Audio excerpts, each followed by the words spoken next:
Hello YouTube viewers, welcome to my channel Science to Technology. In today's show, Rocket Monday, we're going to talk about top 5 episodes that I have made so far. Now, the primary reason why I'm making this is that my channel has been going on for around almost 3 years. Now, this is my second channel. My primary channel has already crossed 100k subscribers. So, even in this channel, the English channel, I find a lot of people are commenting same things that I have already covered. Now, I do understand it. Like, if you are just a new subscriber, you may not think to look back. And I have like a giant playlist, like a lot of backlog. So this is a video kind of help you to understand the whole context of a rocket. So first we'll start with United Launch Alliance, or ULA. Now, primary reason why I made this video is trying to explain the aspect of many times we think like, oh, if we have the money, we'll take care of everything. Now this is a very good example because ULA is funded by two major corporations. Basically the corporations that are so huge, money is not something they even bother to count. Basically, if it's $1 million, they are like, dude, I don't have time to look at it. It's like, I don't got time for this. So how the heck they have so much money and clout and experience, like almost century-long experience? How the heck a company that is made out of those sort of elements does not have the ability to compete against SpaceX? How the heck that even happened? So and the politics, the role the politics plays into this. So all those things I've tried to best of my ability to explain in that video. Link should be in the description, and here I will try my best to make sure I put it here. So this video will help you to grant you that context, and you will understand, okay, this is why NASA can't do this, or this is why ULA can't do this is why Boeing can't do this, or why the heck SpaceX is actually developing so fast and rapidly. So all these things you need to understand this in a context, simply because nothing happens in a vacuum. Like, again, rocket does go into vacuum, but everything we are doing on this earth is controlled by many other factors. It's like a stock market does not is like, oh, stock market, that's how it is. Everything else also happens. Like, heck, if a war breaks out, stock market goes down. If a pandemic breaks out, you know what happens in that kind of scenario. So there is always some things like, pulling on top of this. So to understand that, that's why I made this video. Hopefully this video will give you a much better monetary context, just like how the heck money is spent. Now let's come to the core aspect of rocket, basically what makes rocket go up. So this is rocket nozzle. Now the core aspect of rocket nozzle is, we may think it's just a thing. Okay, it's just a thing. It just look like a thing. Now the core aspect of this thing is, it takes chemical energy, basically the energy you are getting by burning hydrogen, basically methane, hydrogen, methane, and kerosene. All these things, if you're burning in liquid oxygen environment, all you're gonna get is chemical energy, which is in the format of thermal energy and photon energy. That's not really useful. That's not gonna push you up. But somehow this nozzle takes that chemical energy, converts into kinetic energy. Basically it makes your fire going ooh to. So this is the job of rocket nozzle, and that's why I made a dedicated video explaining this. Now be mindful, this puppy is complex. Like, if you want to understand rocket science, this is it. Like, if you want to understand mathematics on a level where it's like, if variable A is variable B will on top of a variable C, it's like hundreds of variable at the same time, this is it. Like, this is idiotically complex, but this is what makes our rocket go on top. Without it, his rocket is just a fancy flamethrower. Now, even though you're looking at rocket, every time you're looking at a rocket, you're just looking at a fuel tank. It's just a tank. Like, we know that for a fact that most of the rocket, even like if you're lucky, it will be like 90% it would be fuel tank. Most often time it would be 95 to 99% fuel tank.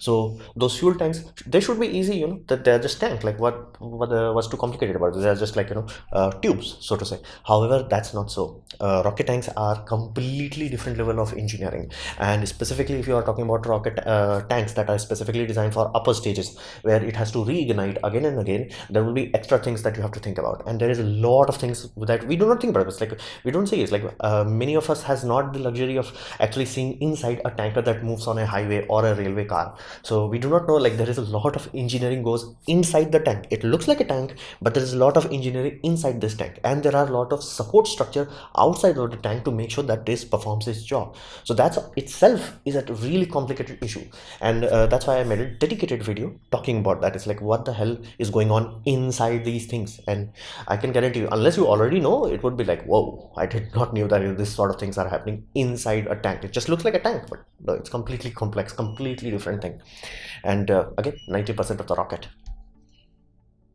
Then we come to the horsepower aspect of it, basically the turbopump. Now, power plant of a rocket engine is directly proportional to this. Like, you have a nozzle that is converting your chemical energy into a kinetic energy, but how much chemical energy you are talking about, that is directly controlled by your turbopump. So if you have a turbopump that is strong, powerful, energy dense, your rocket is gonna be like, hey, 5 engine, that's all I need on stage 1. If you don't have that is like very powerful, you're like, bro, let's add 9 on first stage. So that's the whole point. This is the power plant of everything else. Everything has to be sized with this. Now this is always sized according to the nozzle. That's why I said like these things are intertwined with each other. So you have to understand this aspect also. And many times you're like, hey, why don't I use this sort of turbo pump, or why don't I do this high RPM turbo pump, or don't do this like this or that. There is a lot of reason. Like this is one core aspect. It's like whenever you're starting out with rough level engineering, you'll be like, oh, I can do this. Now once you actually become experienced enough or you study enough, you'll be like, oh damn, like everything comes with a consequence. It's like you did this, now you can't do this, or you did this, you can't do this. Like there is always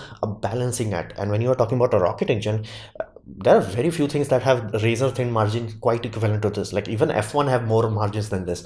So that's the whole point. Like this is the heart of a rocket engine. Like many times you may be simply like, hey dude, even if a turbo pump would be better, I'll just throw it away because it's too goddamn expensive.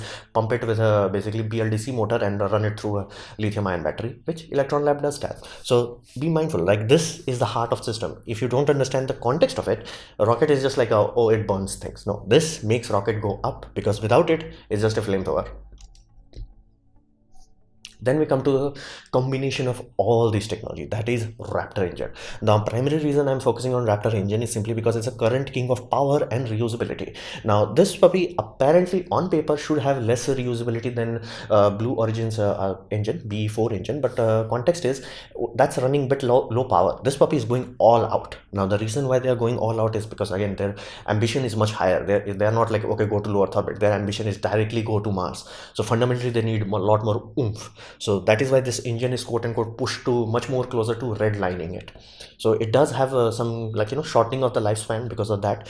But again, still we are talking about rocket engines, and not to mention before SpaceX, that was not even into consideration. And they are the only company that has already done it. It's like, no, we are planning to, no, we have done it. Like we have a rocket that we have flown 4 times at this moment, stage 1 booster.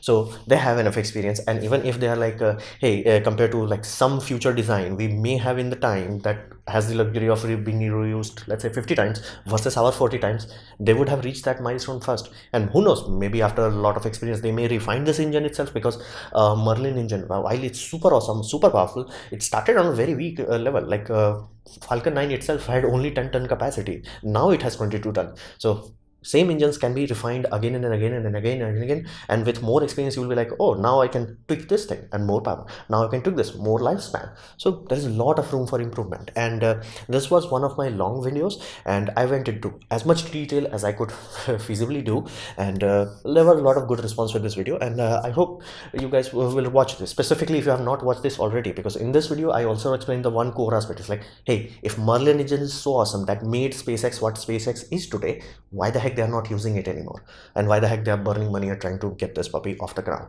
So I would urge you will watch all these 5 videos, and by the time you watch Raptor Engine, you will have complete context understanding of everything that goes into a rocket. Now again, not talking about avionics, injector plates. Again, there is a reason why we have rocket scientists. I'm not one of them. So this should give you enough context where you like won't get lost, or won't ask questions that will like, dude, you have to be aware of like these things are affecting each other. So this was my presentation on those things. Now I hope you liked it, learn from it. In that case, please click the like button, share it amongst your friends. That will help me a lot. If you didn't like it, didn't enjoy it, I urge you to press dislike, press it twice to show me extra disappointment. Please leave a comment because I try to reply to all of them. Subscribe, press the bell icon if you're free, and as always, thanks for watching.